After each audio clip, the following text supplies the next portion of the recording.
So the other day, I'm just sitting there scrolling through movies, right? And I begin to notice that all movies that came out after like 2015, they all allude towards a similar sort of ideology. Basically, there always needs to be some female character who's just so smart, just so unique and special. And then there's a male character who's maybe her husband or something, who is completely self-centered and egoistic in every possible way. And then at the end, it turns out that he's stupid and he was wrong about everything, and the woman is just a genius. Like everybody's struggling, panicking, all the men, what are we gonna do? And then the woman is like, I know what to do. She presses the little green button and everything just becomes good. Now, one of my favorite movies is Insidious. I really like horror movies, I don't know why.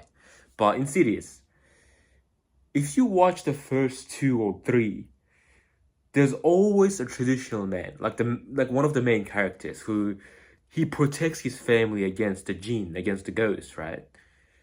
And he's just very masculine, it's like a very strong man. The new one comes out, and of course they had to ruin it, right? Because you just can't have that in the modern world. So now he's basically a pussy. His wife divorced him, and he tries to discipline his son when he's going to university.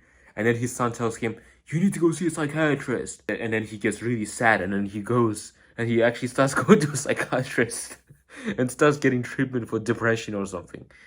And then he's like, oh my god, thank you, son. Thanks for telling me that. It's really helping me now. And then his son is going to university studying some sort of liberal arts degree. And guess what? There is this black woman who's like a lesbian or something. I don't even know. And she's basically his roommate. And he has a crush on her. And she totally alphas up on him in every situation. Isn't that every single movie you see these days? Now, some of you might think about it and say, well, it's just a movie, Boris, just calm down. It's not reality. But that's where you're wrong, my friend. Movies, they affect us subconsciously. In every single country, the movies will try to allude to a certain ideology. This is just normal. If you ever watch Chinese movies, like I watched a lot of movies in Chinese about Bruce Lee, about martial arts, those sort of things.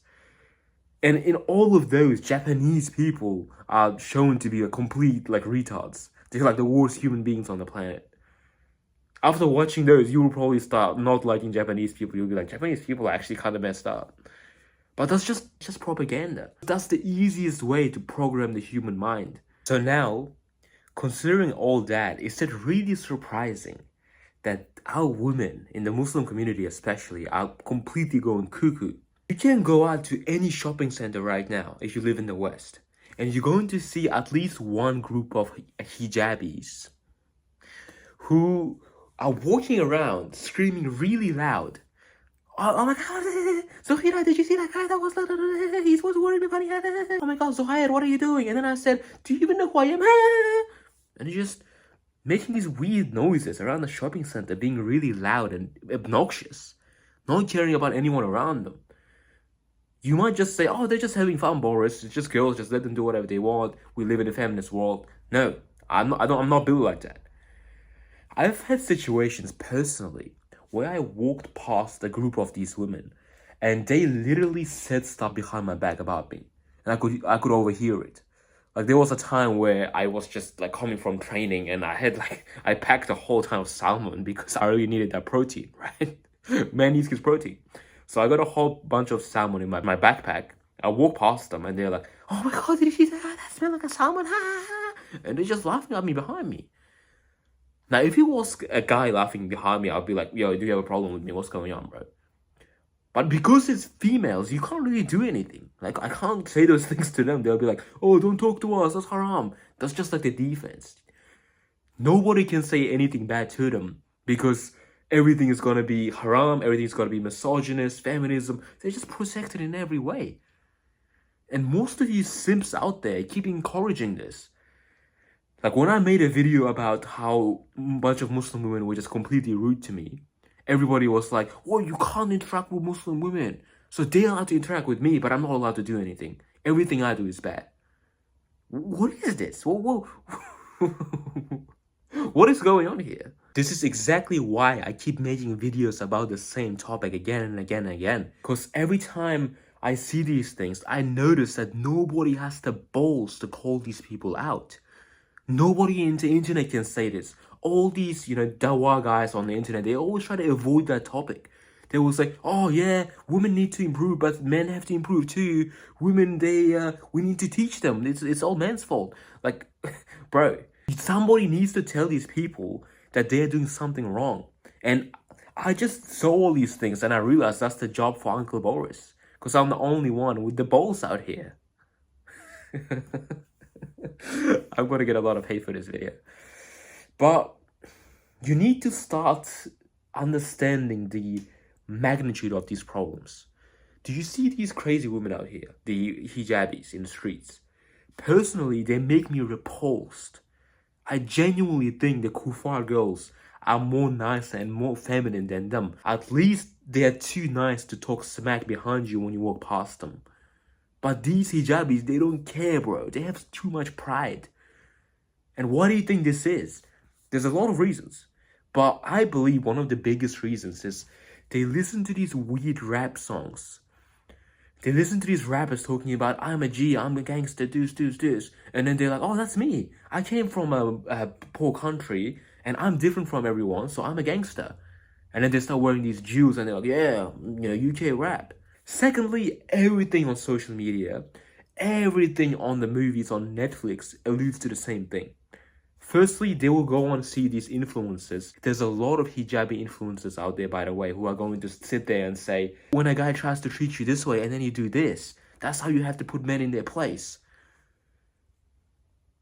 If you go to the Instagram of any of these hijabis and you look at their following list, they follow a bunch of feminists. The only reason they are getting away with it is because they have a hijab on. They just put on a hijab and now they can say anything they want. So obviously they're not hijabis, they're hojabis, bro. Let's be real. It's the real word. It's the real thing. And then you watch movies. Go on and put on any Netflix movie. I guarantee you, there's gonna be something in there that alludes to men being stupid and egoistic. And it reinforces the idea in their head that we women are special, men have oppressed us our whole life, and now I'm going to make my revenge on them by becoming rich and successful and being mean to every guy that comes around me. You probably think, oh, you know what? When I see women like that, I'm just not going to marry them. My mom's going to find me someone who's not like that, who doesn't even have social media. Bro, they all have social media. And if you think you can avoid this, you're beyond stupid. If there's anything that Muslim parents, especially Muslim moms, are good at, it is disguising the inadequacies of their daughters for the rest of the world. Their daughter could be the biggest HOE on the planet. And she's going to convince you and everyone around you that she's a really good woman. Trust me, she will. They really know how to put on an act. All they need to do is lower their eyes, take the makeup off a bit, and then just tilt the head up, and that's it. And then you're gonna think, oh, this woman is so good. She doesn't even look me in the eyes. She's so shy. And then she's gonna say, oh, I don't use social media. I have it, but I haven't gotten it in so long. Don't believe that BS, bro. She goes on it every single day. And she probably has guys on there. Let's be real out here, bro. You need to start looking out for these small, minor secrets with women.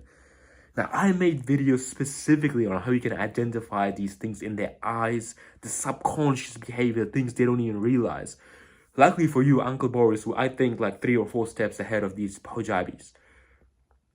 So if you go and watch some of our videos on how to find a good woman, you're going to be able to identify these things without even them knowing it. You're going to ask questions that are going to reveal things that they do not want to reveal. This is something you learn in sales. This is why I keep telling you guys.